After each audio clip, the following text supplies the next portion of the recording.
Hello everyone, it's a brutal snowstorm today, minus 20 Celsius and lots of snow, zero visibility. So it's the perfect time to stay inside and play with your trains. Somebody asked me to do an RS11, so I'll be doing that today. This is the one I'll be working on. This one is the old type of chassis. It looks about the same as the new, but the chassis inside is different. This is the new chassis. It has contact strips at the bottom. So that one I won't be doing today. It's about the same as a GP9 really. They've improved the looks of it a little bit. Beautiful machine. And I also have an RS12 to show you. Now this is actually a little bit rare. These are the same drive as an RS3 pretty much, and they are just a little bit harder to find. They didn't make as many, so they cost a little bit more. I did a video called cheap engines you can still buy on eBay, RS3. You can go ahead and watch it. You're going to see it's about the same drive, just the body's different. So I'm going to take the shell off. The trick to taking the shell off is you have to remove these two, I call them floating handrails. You have to remove them. Take your time, go very gently, pop them out. This one has two posts that you have to go look after. Now the reason why you have to pop them out before you remove the shell is because they will break. This one has one handrail that got broken. So I managed to fix it. Now I'm going to see if I can take it off to remove the shell. Yeah, it's going to go. So that's really good news. I still have to go gently. My new handrail is made out of metal. That's definitely going to help. A little bit more rigid. Usually the Kato plastic is very good. Well, looks like it's going to take some more crazy glue to put it back. And that's why you have to take them out before you remove the shell. So now that all my handrails are out, just like the RS3, there's tabs that hold it together. So you have to go under and pop them out. And this takes time. So take your time. Go gently under there, pop them out one at a time. And then I'll do the other side.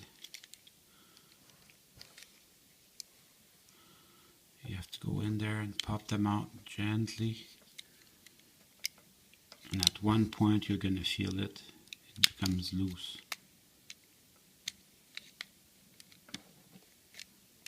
And I'll go to the front one. There's a big tab under the cab.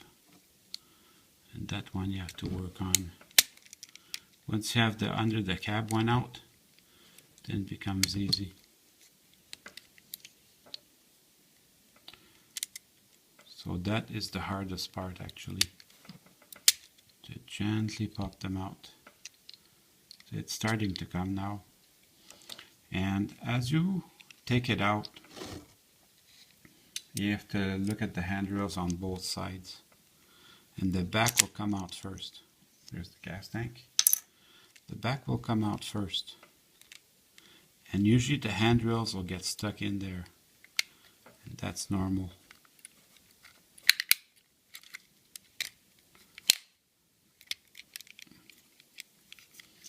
So this is worth taking your time, because you don't want to abuse the shell too much.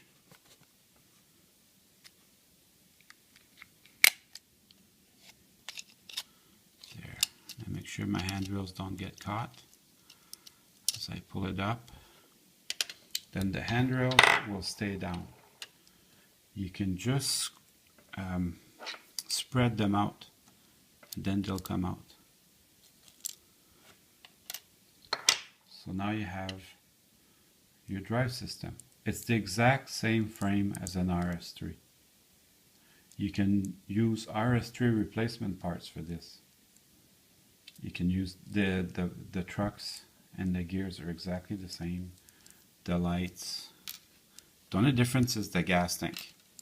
In fact, you could put an RS11 shell on an RS3. It will run. So I'm just going to loosen these screws here. I don't tighten them out all the way, just keep them loose. And that allows me to shimmy them out. There's one truck, here's the other truck. Let's just take a look inside, just to see what's going on in there. So this is one of mine, so it's very clean to begin with. So I won't be needing to lubricate or clean anything. But I'm still going to show you what's in there. So if you have one of these and you manage to wear it out completely, you can just go ahead and get an RS3 frame, change the gas tank, put the shell on, and you're on your way. Now this looks a little bit different than the RS3. The RS3 has bearings on each side of the worm gear. For the RS11, they chose to use a different system. They both work well. So my little insulator popped out. Just needed some attention, I guess. So I'm going to put this back together. As you put it back together, I do the same thing, but the inverse. So I'll just put my screws there, hand tight, just so they're there when I need to find them. It's actually really easy to work on this one. The RS12, everything's the same. So I'm going to do the two trucks. So this truck, to get them out, you just put your nail, let me refocus that for you. You put your nail on here, and you put the pressure to have them go. Do the same thing for the other side, and then it'll just fall out. Here we go. Now you have this little tab here. This little tab, you don't need it for the locomotive to work, but I like to have them. They help the locomotive pick up electricity. And it's easy to lose them. And you have your two frame halves. You have the little gears here. This one, I'll put maybe just a drop of oil on there. That never hurts. Then to put it back, I'll just put the second half of the frame there. And at this point, I will put my little contact strip. It matches the color of my table very well. So I'll just put that there. It's a little bit finicky because the end scale has small parts. And as I'm going to clean the gears too before I turn this off. Clean the gears. Go like this.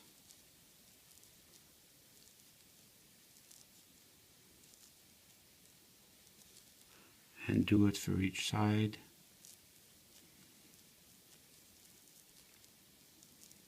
I'm going to clean the other one off camera. So sometimes on the RS3 and the RS11s, sometimes they have wheels with traction tires. I don't really use them. I prefer to swap them out for some solid wheels. So I am losing traction, but I'm gaining better contact. So as I put this back, I make sure that the little pin there is under the wheel. That's very important. So I make sure that this is right. And then I'll put the side frames back on once I'm happy with the way this is. So the side frames, they have a coupler at the end, so it's easy to remember which way they go back. And remember, this is not a race, so take your time. Take your time, and then you can check it as it goes back. Now, the little contact strip, I like to go back in there and put it in its holes. There's two little holes that will hold it in its place. So I'll go back and I'll push it back in its hole. Then when I hear it click, I know I'm in good shape. So there. Now I'm happy with that, and I'll do the other side off camera. I went maybe a little bit fast over these two pins that hold my contact strips. There's little pins here where this goes. Oftentimes it will just go straight in there and you don't have to worry about it. Sometimes it gets hooked up and you have to push it in. These, it will run without these, no problem, but I like to have them. So to reassemble them, you do the opposite. Get your two frame halves. Then your little contact strip.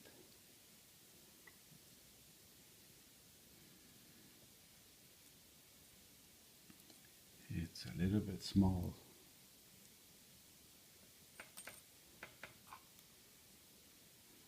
U25Bs also, and there's a RS1 that uses this little contact strip. U25Bs and the RS1 are a little bit a newer system that has flywheels. They're the first engines that I know of that has flywheels, and they're good runners. These RS11s and RS3s are also good runners. The RS3 is cheap to get, but this one is hard to find, so if you can find one, then this is how they go back together. Then you will hear that snap when it's in there correctly. There, that looks pretty good. And I'm going to use my small screwdriver to get in there and place my little contact strippy. There we go. And then, since my frame is still a little bit movable, I'll put my two trucks in there. So they go with the coupler out, so you can't confuse them. They don't really need an arrow. Back in those days.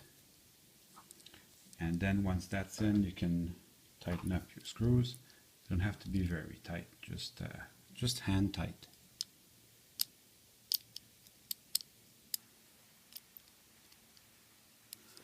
And then that's it.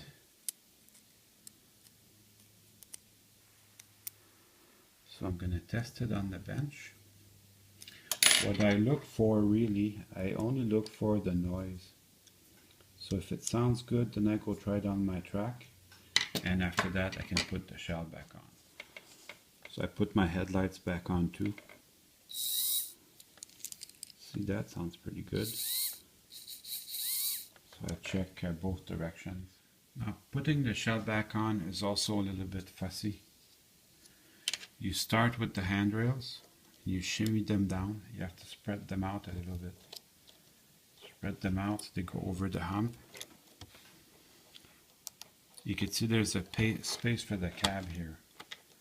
So obviously that would be, on the RS3 is the back of the engine, on the RS11 is the front of the engine. Go figure. Well, probably what happened with the RS3 is they were used to making, Alco used to produce steam engines, so they figured if they run it the long hood forward, it will look more like a steam engine. That's what they were used to.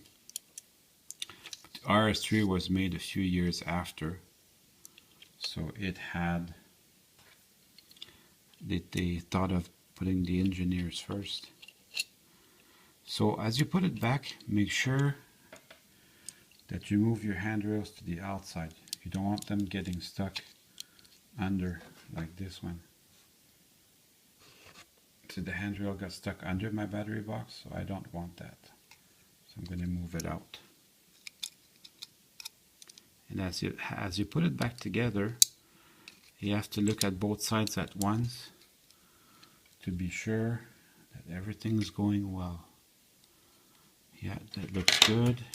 And we'll see if it'll just snap in. Well, that looks pretty good. Now I have to put the handrails back in their little holes.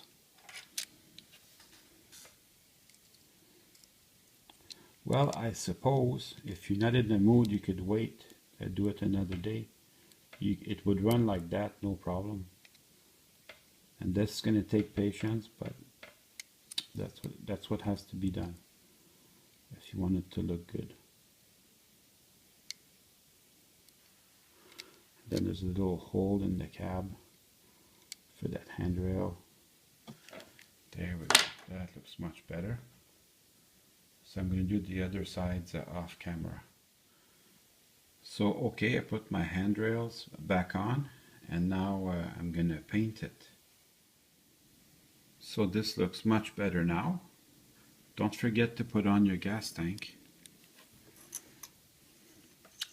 Just like the RS3 gas tank, this gas tank also has a direction.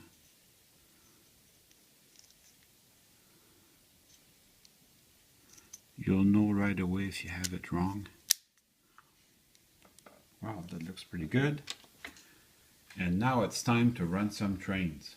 Well, I hope you enjoyed this video. I certainly had fun making it for you.